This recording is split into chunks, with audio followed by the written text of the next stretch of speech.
before I start that, just a little bit of a background.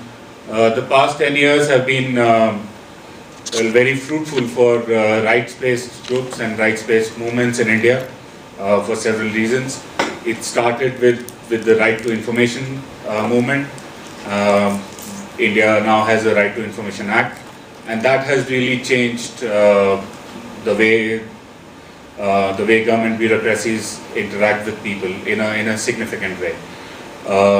That was followed by the Right to Work under NG Narega, which was then followed by Right to Education. There is now discussion on right to a minimum quantity of food, and perhaps maybe even in a few more years, right to water. We don't know. But some of the impacts of all of these rights-based actions have been significantly positive. Some not so much, or maybe the expectations initially were too high.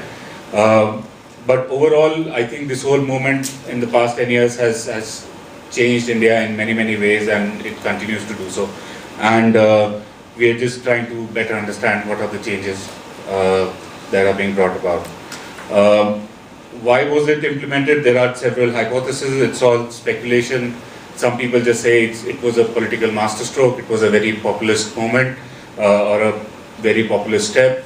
Some people say it was basically as a response to growing inequity in the Indian economy. After India embraced liberalization, there has been fairly stable economic growth. The economy has been growing at roughly 8%. But at the same time, the rich are becoming richer, the poor continue to remain poor, and there is a need, or there was a felt need to create a social security net, which is completely absent, or which was completely absent before this program. So we can speculate about what could be the reasons, but let's first look at what it is and what are the impacts. So it's like we've already discussed. It's an act of Parliament. So it's a law. It's not another government scheme which can be closed down at certain point.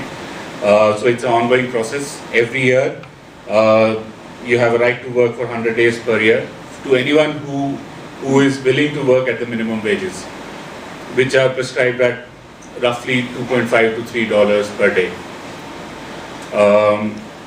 The key objectives have already been mentioned.